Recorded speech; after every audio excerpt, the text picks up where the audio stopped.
គាត់បានស្រែកយ៉ាងខ្លាំងថាចចកមកហើយចចកមកហើយចចកខំជាមរបស់ខ្ញុំហើយជួយផង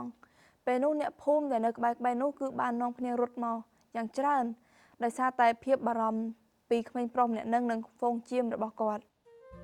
ជំរាបសួរពុកម៉ែបងប្អូនទាំងអស់គ្នាថ្ងៃនេះវិលមកជួបជាមួយនឹងនាងខ្ញុំម្ដងទៀតហើយក្នុងថ្ងៃនេះផងដែរនាងខ្ញុំបានលើករឿងថ្មីមួយដើម្បីយកមកចែកជូនដល់អ្នកទាំងអស់គ្នាសូមចូលរួមស្ដាប់ជាមួយនឹងនាងខ្ញុំសាច់រឿងរបស់យើងថ្ងៃនេះគឺបាននិយាយតាក់ទងជាមួយនឹងក្មេងប្រុសម្នាក់ដែលគាត់គឺជាអ្នកកងវាលជាមរបស់ឪពុករបស់គាត់ហើយក្មេងប្រុសម្នាក់នេះគាត់តែងតែយកជាមរបស់គាត់ទៅឯវាលស្មៅដែលធំទូលាយដែលមានស្មៅជាច្រើនដែលមានពណ៌បៃតងហើយនឹងទឹកត្រជាក់សម្រាប់ឲ្យជាមរបស់គាត់ផឹកក្មេងប្រុសម្នាក់នេះគឺគាត់តែងតែទៅឃ្វាជាមរបស់គាត់ជាមួយនឹងកូនឆ្កែដ៏តូចរបស់គាត់ហើយនឹងខ្លុយរបស់គាត់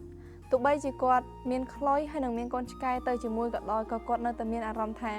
អបសក់ខ្លាំងមែនទែនហើយគាត់តែងតែរកអ្វីប្លែកផ្សេងសម្រាប់លេងជាមួយនឹងគាត់នៅថ្ងៃមួយដោយសារតែការអបសក់របស់គាត់ខ្លាំងពេកគាត់ក៏បានសម្រេចចិត្តថាគាត់នឹងរកអ្វីផ្សេងមួយទៀតសម្រាប់លេងឲ្យសប្បាយហើយគាត់ក៏បានអង្គុយគិតចុះគិតឡើងគាត់ក៏បាននឹកឃើញវិធីមួយគាត់បានគិតថាបើសិនជាគាត់ស្រែកប្រាប់ដល់អ្នកភូមិខ្លាំងថាមានចចកចេញមកស៊ីជាមរបស់គាត់ពេលនោះអ្នកភូមិទាំងអស់ហ្នឹងនឹងរត់មករកគាត់ពេលនោះគាត់ច្បាស់ជាសប្បាយរីករាយជាមួយនឹងអ្នកភូមិជាមិនខានបន្ទាប់ពីគិតរួចហើយគាត់ក៏បានធ្វើពិតមែនគាត់បានស្រែកយ៉ាងខ្លាំងថាចចកមកហើយចចកមកហើយចចកខំជាមរបស់ខ្ញុំហើយជួយផងពេលនោះអ្នកភូមិដែលនៅក្បែរនោះគឺបាននាំគ្នារត់មកយ៉ាងច្រើនដោយសារតែភាពបារម្ភពីក្មេងប្រុសម្នាក់នឹងហ្វូងជាមរបស់គាត់ប៉ុន្តែដល់ពេលដែលទៅដល់ក្មេងប្រុសនោះបែរជាសើចទៅវិញគាត់បាននិយាយថា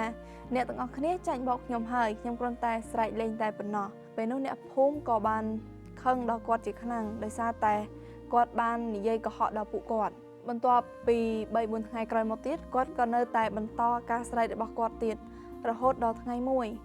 គឺមានសត្វចចក2ក្បាលចេញមកដើម្បីស៊ីជាមរបស់គាត់ពិតមែននៅពេលនេះគឺគាត់ភិតភ័យជាខ្លាំងគាត់បានស្រែកយ៉ាងខ្លាំងឲ្យអ្នកភូមិជួយប៉ុន្តែពិតជាសោកស្ដាយខ្លាំងណាស់ពីព្រោះថាអ្នកភូមិទាំងអស់លែងជឿគាត់ទៀតហើយជាមរបស់គាត់កំពុងតែត្រូវចចក2ក្បាលនេះស៊ីម្ដងមួយគាត់បានភ័យជាខ្លាំងគាត់បានស្រែកប្រាប់អ្នកភូមិរបស់គាត់ថាជួយខ្ញុំផងច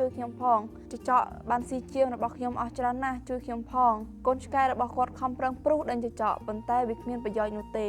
ហើយក្មេងប្រុសម្នាក់នេះក៏នៅតែស្រែកបន្តទៀតពេលនោះគាត់បានឃើញកូនជាមរបស់គាត់មួយដែលបានរត់មករកគាត់បានបីជាមរបស់គាត់ហើយរត់សម្ដៅទៅភូមិគាត់បានស្រែកឲ្យអ្នកភូមិជួយអ្នកភូមិទាំងអស់នោះគឺមិនសូវខ្វល់ខ្វាយជាមួយគាត់ទៀតនោះទេពីព្រោះថាពួកគេបានគិតថាក្មេងប្រុសម្នាក់នេះកំពុងតែលេងសើចជាមួយនឹងពួកគេទៀតនៅពេលដែលក្មេងប្រុសបានរត់ទៅដល់យ៉ាងត្រហេបត្រហប់ក៏បាននិយាយទាំងយំថាអ្នកភូមិជួយខ្ញុំផងមីងពូជួយខ្ញុំផងជាមរបស់ខ្ញុំត្រូវបានចចកស៊ីអស់ហើយខ្ញុំនៅសល់តែកូនជាមួយនេះទេខ្ញុំច្បាស់ជាត្រូវឪពុករបស់ខ្ញុំថាឲ្យជាមិនខាន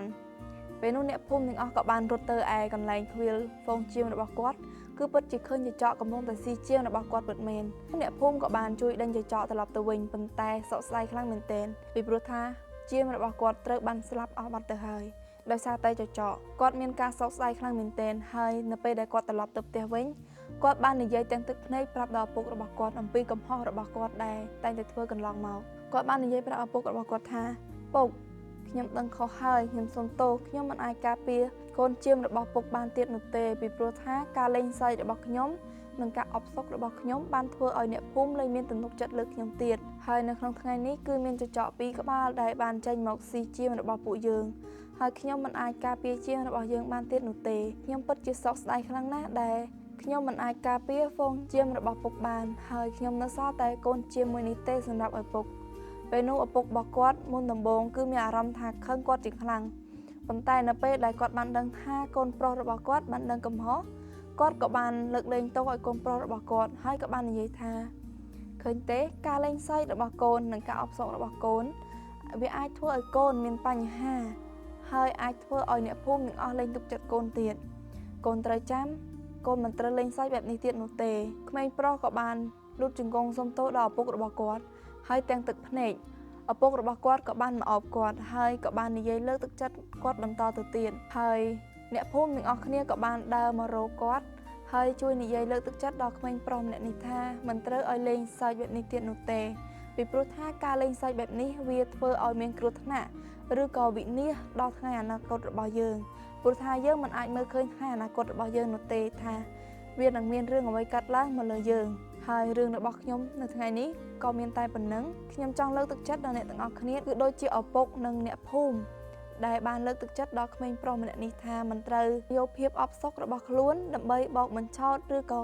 និយាយពាក្យមិនពិតទៅកាន់អ្នកដទៃដើម្បីការសប្បាយរីករាយឬក៏ដើម្បីបំបត្តិភាពអបសុខរបស់ខ្លួននោះទេពីព្រោះថាវាអាចធ្វើឲ្យអ្នកដទៃមានបញ្ហាហើយនឹងអាចធ្វើឲ្យយើងមានបញ្ហាទៀតផងដែរហើយនៅក្នុងព្រះគម្ពីរក៏បានបង្រៀនយើងដូចគ្នាថាមិនឲ្យយើងនិយាយកុហកនោះទេពីព្រោះថាការកុហកអាចនាំឲ្យយើងវិនាសបានហើយព្រះយេស៊ូវក៏ទ្រង់មិនសប្បាយចិត្តជាមួយនឹងយើងដូចគ្នានៅពេលដែលយើងនិយាយកុហកទៅកាន់អ្នកដទៃឬក៏កុហកទៅកាន់ឪពុកម្ដាយរបស់យើងហើយព្រះយេស៊ូវទ្រង់ចង់ឲ្យយើងមានការទទួលស្គាល់កំហុសការដឹងកំហុសរបស់យើងហើយនឹងសារភាពកំហុសនិងការអធិដ្ឋានលន់ទូលទោសទៅរកឲ្យទ្រង់គឺទ្រង់នឹងចាំអត់ទោសឲ្យយើងជានិច្ចមិនថាបញ្ហាតូចឬបញ្ហាធំនោះទេគឺទ្រង់តែងតែរង់ចាំយើងជានិច្ចទ្រង់តែងតែចាំហុចដៃឆោងយើងឡើងទៅខាងលើ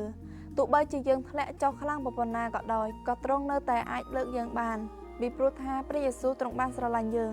ហើយទ្រង់នឹងសុខចិត្តលះបង់អ្វីគ្រប់យ៉ាងសម្រាប់ឲ្យយើងដើម្បីឲ្យយើងគេចផុតពីអំពើបាបដូចនេះហើយយើងមិនត្រូវប្រើពាក្យសម្ដីកុហកទៅកាន់អ្នកដទៃ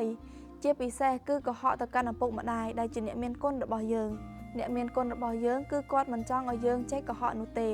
គឺគាត់ចង់ឲ្យយើងមានភាពស្មោះត្រង់នៅក្នុងចិត្តហើយនៅក្នុងពាក្យសម្ដីរបស់យើងគ្រប់ម៉ាត់ដែលយើងនិយាយចេញមកខាងក្រៅសាច់រឿងរបស់ខ្ញុំនៅថ្ងៃនេះគឺមានចំណងជើងថាអ្នកកងវាជាមខ្ញុំសូមអរគុណសូមព្រះប្រទានពរ